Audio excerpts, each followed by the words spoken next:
23শে মে 2025 এক স্মরণীয় দিন বগাফার জন্য। এই দিনটি ছিল নারীর ক্ষমতায়ন এবং গ্রামীণ উন্নয়নের পথে এক নতুন অধ্যায়ের সূচনা।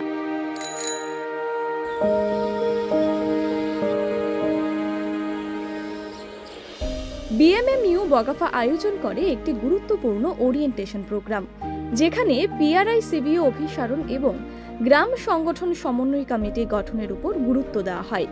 এই পদক্ষেপ স্থানীয় প্রশাসন এবং জনগণের মধ্যে সেতু বন্ধন গড়ে তোলে। এদিন পোষণ পাখওয়ারা উদযাপনের অংশ হিসেবে আলুর দিশা ক্লাস্টার লেভেল ফেডারেশন গর্ভবতী মায়েদের জন্য ফলমূল এবং পুষ্টিকর খাবার বিতরণ করে।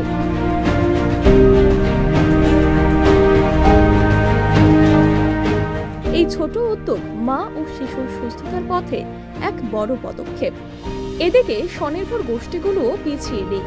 বগাফা ব্লকে এসএইচজি সদস্যরা এখন ক্যাটারিং পরিষেবা পরিচালনা করছে।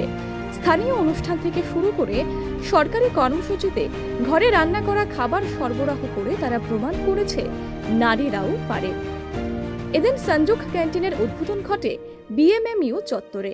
এখানেও এসএইচজি সদস্যরা পূর্ণাঙ্গ ক্যান্টিন চালাচ্ছেন। এই দিনে আরও কিছু মহৎ কার্যক্রম হয়, যেমন বীমা দাবির অর্থ বিতরণ, ক্রেডিট ক্যাম্পের মাধ্যমে ঋণ প্রদান এবং বন্ধন প্রকল্পের আওতায় সরঞ্জাম বিতরণ। সবই একটাই লক্ষ্যে, টেকসই জীবিকা এবং স্বনির্ভরতা নিশ্চিত করা। বগাফায় পরিবর্তন এখন বাস্তব। টিআরএলএম এবং বিএমএমইউ এর একযোগে প্রচেষ্টায় গড়ে উঠছে এমন এক ভবিষ্যৎ, যেখানে নারীরা নেতৃত্ব দিচ্ছেন এবং গ্রামীণ সমাজ এগিয়ে যাচ্ছে উন্নয়নের পথে।